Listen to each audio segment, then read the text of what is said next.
Your alarm goes off in the dark. Before your eyes are fully open, your hand is already moving. It finds the phone. The screen lights up and the day begins. You do this without thinking. It feels like the most normal thing in the world, but the body holding that phone is not modern. It is roughly 300,000 years old. It was shaped by firelight and open grassland, by hunger and movement and long dark nights. Agriculture is only 10,000 years old. This phone is 15 years old. Your body has no idea what year it is. So today, let's do something strange. Let's live one completely ordinary day. Wake up, coffee, work, dinner, scroll, sleep, but let's watch it from the inside. From the point of view of the organs trying to keep you alive, because the answer changes everything you think you know about your nervous system, your metabolism, and your sleeping brain. Let's start the day. It's morning, and you already feel tired. That's not laziness. In the 30 to 45 minutes after you wake, your body releases a surge of cortisol.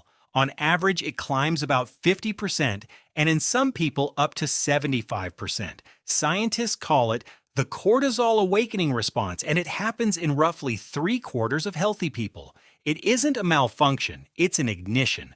Cortisol is meant to lift you out of sleep and prepare you for the demands of the day ahead. For your ancestors, that surge meant daylight, cold air, movement, other faces. It burned off exactly as designed.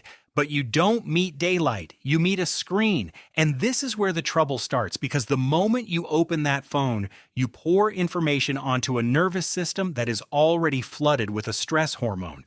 Messages, headlines, things you're behind on. Your brain can't tell the difference between a genuine threat and a red notification badge. To the ancient alarm system inside you, they look the same. Here's what makes it worse. You will check that phone around 144 times today, and you'll keep checking because you never know what you'll find. Sometimes nothing, sometimes something. That unpredictable occasional reward is not an accident. It's the exact same mechanism that makes a slot machine impossible to walk away from. Psychologists call it a variable reward, and your dopamine system was never built to resist it. So before you have eaten a single thing, your stress axis is lit, and your reward system is already chasing. This wasn't meant to be a threat. This was meant to be a sunrise.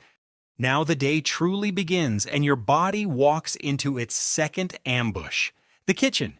You reach for coffee before food on an empty stomach still humming with cortisol, then breakfast, if you eat it at all, and breakfast in the modern world is usually sweet. Cereal, a pastry, juice, something built from refined sugar. For almost the entire history of your species, this did not exist. Your ancestors ate roots, plants, meat, fiber, food that released its energy slowly, like a log burning down over hours. Study after study of modern hunter-gatherer communities finds the same thing.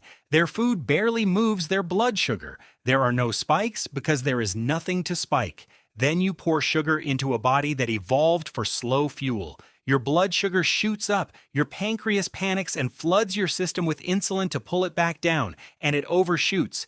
An hour later, your blood sugar crashes below where it started, and your brain, which runs almost entirely on glucose, sends up a single desperate signal. Find more sugar, now. That mid-morning craving you feel is not weakness. It is a crash your breakfast created, and your liver is quietly drowning in the cleanup, converting the flood of excess sugar into fat, day after day, meal after meal. Then you sit down, and you don't get up. Here is something almost nobody feels happening. Within about 20 to 30 minutes of sitting still, an enzyme in your leg muscles called lipoprotein lipase begins to switch off. The researcher Mark Hamilton spent years studying this, and he gave it a name: inactivity physiology. Your big muscles are your body's furnace for burning fat and clearing sugar from your blood. When they stop moving, that furnace goes cold. Fat clearance slows. Glucose lingers. You will sit, on average, around 9.5 hours today. And here is the part that should stop you. In 2025, a study of nearly 90,000 people found that the damage from all that sitting persisted, even in people who exercised, even in the ones hitting every recommended minute at the gym. You cannot buy your muscles back with a single workout. They needed to move all day. That's what they were built for. Your ancestors walked, carried, dug, climbed, not for fitness, for life. Your body did not evolve a problem with food. It evolved a problem with stillness. By afternoon, the stress that lit up at dawn hasn't gone anywhere. It has simply pooled.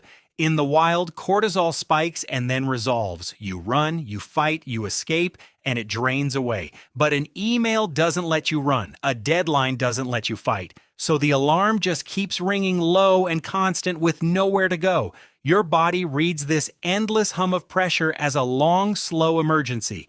And in an emergency, it wants dense, fast energy, so it reaches again for sugar. That afternoon, snack craving isn't about hunger. It's a nervous system asking for fuel to survive a threat that only exists on a screen.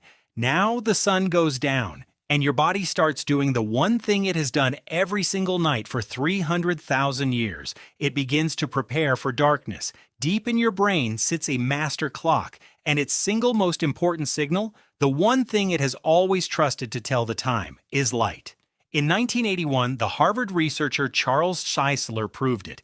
Daylight is what keeps your internal clock locked to the actual world. As the light fades, that clock is supposed to release a hormone called melatonin, the tide that carries you down into sleep. But you eat late, a big dinner close to bedtime, forcing your metabolism to fire up exactly when it's trying to power down. And then you do the most modern thing of all. You lie in the dark and you hold a small bright light a few inches from your eyes. Your phone glows blue, and there are cells in your eyes that exist only to detect that exact color because for 300,000 years, blue light meant one thing: daytime, the sky, morning. So your brain gets the message, and the message is the sun is up. The clock slams the brakes on melatonin. In one Harvard experiment, evening blue light suppressed melatonin for twice as long as green light of the same brightness and pushed the entire body clock back by 3 hours. You are not lying in bed at night. As far as your brain is concerned, you are standing in the noon sun, so you don't fall asleep, you wait, and when sleep finally comes, it comes shallow and late, cut short by an alarm that will fire in the dark into a body that is already tired. And then you do it all again. We call this a normal day. We treat the exhaustion, the cravings, the restlessness, the bad sleep as personal failures. Things to fix with more discipline, more willpower, a better morning routine. But what if none of it is a flaw in you? What if the tired mornings, the crashes, the endless hunger, the nights you can't switch off are not signs that something is broken? What if they're signs that something is working perfectly in the wrong world? An ancient body doing exactly what it evolved to do inside a day it was never designed to survive? You are not weak. You are not lazy. You are a Stone Age creature waking up in a place that did not exist when you were made. 300,000 years of firelight and open sky, of slow food and long walks and true darkness, of a nervous system that knew the difference between a lion and a quiet evening. And we traded all of it for a small glowing screen in the dark. Your body remembers what it was built for. Every single day it tries to tell you, and most of us have never once stopped to listen.